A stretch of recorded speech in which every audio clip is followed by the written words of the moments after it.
Tahapan yang kesembilan, kita akan membahas mindset owner.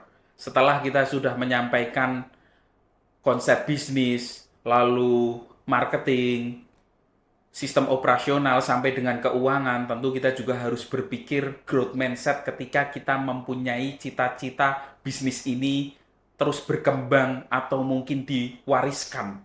Karena kalau kamu berhenti, apakah bisnismu itu juga akan harus berhenti? Artinya kamu belum punya sistem, baru punya pekerjaan. Tentu kita harus mempunyai sistem yang baik agar bisnis ini berjalan dengan sesuai apa yang kita inginkan.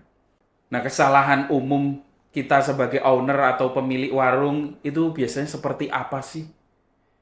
Misalnya semua dikerjakan sendiri atau kita sebagai CEO, Chief Everything Officer, belanja, masak, jaga, rekap, produksi, semua dikerjakan sendiri. Akhirnya kita terlalu banyak di teknis dan tidak memikirkan hal-hal yang strategis. Lalu yang kedua, gagal delegasi karena takut rugi, takut bayarin orang, atau nggak percaya dengan orang. Padahal ketika kita percaya, jangan-jangan lebih melesat bisnis kita.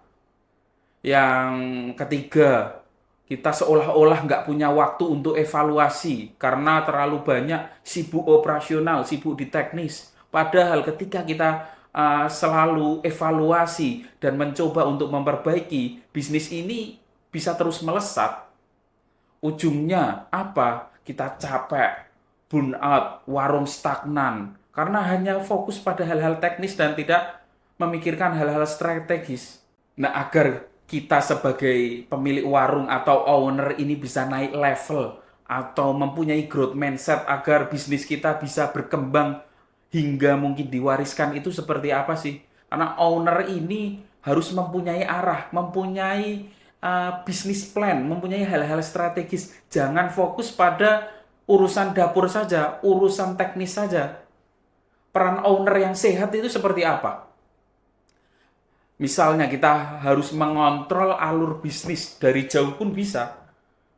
Kita bisa, ketika sistem ini sudah jalan, kita bisa kontrol melalui tim atau melalui CCTV.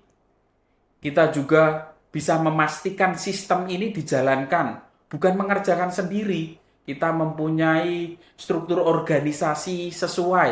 Akhirnya dari bawah sampai dengan di atas itu menjalankan SOP dan nilai-nilai yang kita inginkan. Jadi proses opening sampai dengan closing ini sudah bisa berjalan dengan adanya sistem. Kita sebagai owner tentu harus membaca data, bukan hanya memadamkan api. Artinya apa? Kita membaca data mulai dari data keuangan, data marketing, data operasional. Kita baca apakah sudah sesuai dengan yang kita inginkan. Akhirnya kita bisa melakukan improvement, perbaikan. Yang itu bisa menjalankan bisnis ini dengan excellent. Pelayanan yang sesuai, konsistensi rasa yang terjaga, marketing yang terus berjalan, keuangan yang terkontrol, dan sebagainya. Dan yang terakhir, kita harus memikirkan strategi, bukan malah urusan dapur atau malah cuci piring. Untuk memiliki growth mindset, teman-teman juga harus memiliki mindset baru. Apa saja sih mindset yang harus dimiliki? Yang pertama, fokus kepada tim, bukan hanya soal ego pribadi. Yang kedua, percaya dan latih orang, bukan kamu semua yang pegang. Kamu harus bisa mendelegasikan ke tim dengan baik. Utamakan konsistensi, bukan hanya soal kecepatan. Baik itu konsistensi pada pelayanan ataupun konsistensi terhadap produk. Evaluasi hasil, bukan hanya sibuk di lapangan. Kita harus terus berkomitmen melakukan improvement dari hari ke hari, minggu ke minggu, hingga bulan ke bulan.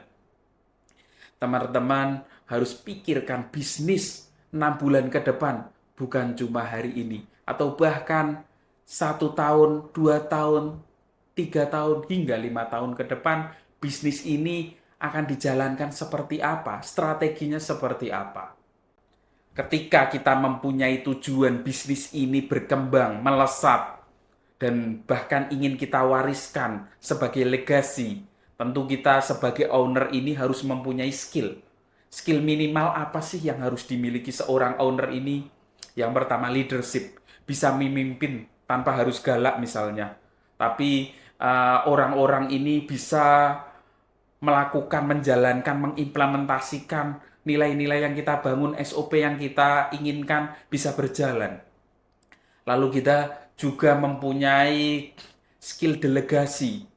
Tahu kapan tugas ini diserahkan ke tim. Jadi tidak melulu semua kita kerjakan. Kita juga bisa kontrol sistematis dengan sistem operasional yang kita jalankan. Pakai checklist misalnya. Atau laporan-laporan yang kita bikin. Mulai dari harian, mingguan, sampai dengan bulanan. Kita juga bisa kontrol juga dengan sistem CCTV. Lalu kita juga harus mempunyai analisis. Ngerti data penjualan, ngerti keuangan, ngerti stok, dan ngerti performa tim dengan cara analisa, dengan cara pelaporan. Kita juga sebagai owner tentu harus kreatif. Dengan dinamika bisnis saat ini, kita harus berpikir apa yang kita kreasikan, inovasikan di bisnis saat ini untuk terus maju, untuk terus berkembang. Ide-idenya seperti apa, sampai dengan mungkin harus kolaborasi yang seperti apa. Yang selanjutnya, teman-teman juga harus membuat kemandirian tim. Cara melatih kemandirian tim ini seperti apa sih? Kita buat SOP yang detail, yang jelas, yang mudah diikuti, mudah dipahami dari mulai opening sampai closing. Akhirnya sistem operasional itu bisa jalan. Tunjuk leader misalnya, baik itu pada shift atau leader secara keseluruhan, agar ada kontrol yang berkala dari mulai leader sampai dengan struktur organisasi di atasnya. Berikan kepercayaan bertahap, mulai dari level di bawah sampai dengan level leader. Itu kita harus punya kepercayaan agar tim ini bisa jalan. Dengan sistem yang kita buat, itu bisa dijalankan. Pantau juga kita lewat laporan. Laporan seperti apa? Laporan harian, laporan mingguan, sampai dengan laporan bulanan. Agar bisa kontrolnya ini terstruktur. Yang terakhir, kita juga bisa berikan insentif ke tim agar mereka ini punya inisiatif dan bisa jalan mungkin tanpa hadirnya kita. Karena dengan kita memberikan insentif-insentif, ketika bisnis ini maju, bisnis ini melesat, bisnis ini rame, tim di lapangan ini ada semangat untuk menjalankan. Ada gairah untuk bisa menjalankan prosedur SOP yang kita inginkan. Yang selanjutnya, kita juga sebagai owner perlu membuat pola kontrol agar bisnis ini bisa berjalan, sistem operasional ini bisa dijalankan. Seperti apa? Misalnya kita buat 30-60 menit saja untuk kontrol.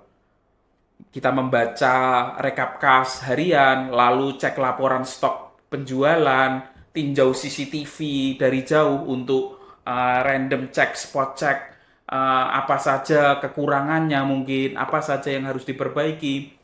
Kita juga bisa komunikasikan harian melalui via grup WA, memberikan motivasi harian agar mereka ketika bekerja semakin semangat, atau memberikan reminder-reminder nilai-nilai yang kita bangun dalam harian, misalnya pelayanan excellent seperti apa, konsistensi rasa harian yang harus dijaga seperti apa.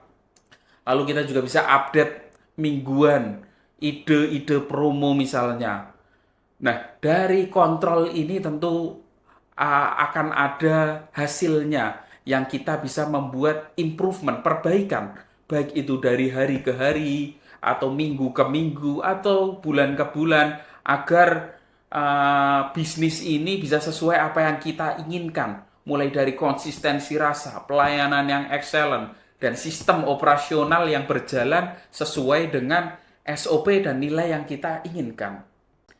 Ketika teman-teman sudah memiliki growth mindset, kalian juga harus mempunyai mindset bangun aset di bisnis, bukan hanya sekedar buka warung saja. Bisnismu harus tetap jalan meski kamu jalan-jalan. Warungmu bisa kamu wariskan kepada anak cucu untuk legacy. Atau kamu mempunyai planning exit plan untuk dijual. Atau ingin membuka cabang dengan jumlah yang masif. Kamu harus fokus bangun sistem. Bukan cuma jualan saja. Harus fokus memikirkan hal strategis, bukan cuma urusan teknis saja. Nah, yang terakhir, agar kita bisa memiliki growth mindset, teman-teman harus membuat checklist mindset owner. Yang pertama, sudah lepas dari semua kerja teknis kah? Atau masih mengurusi dapur? Yang kedua, sudahkah punya SOP dan kontrol laporan harian? Yang ketiga, apakah tim kita ini bisa jalan ketika kita tidak hadir di lapangan? Sistem operasional kita apakah sudah detail? Yang keempat, apakah kita punya waktu khusus memikirkan hal-hal strategis, bukan cuma urusan dapur? Yang kelima, apakah kita sudah merasa punya bisnis, bukan sekedar punya lapak? Artinya kita mempunyai sistem operasional yang jalan, bukan cuma sekedar punya warung di pinggir jalan.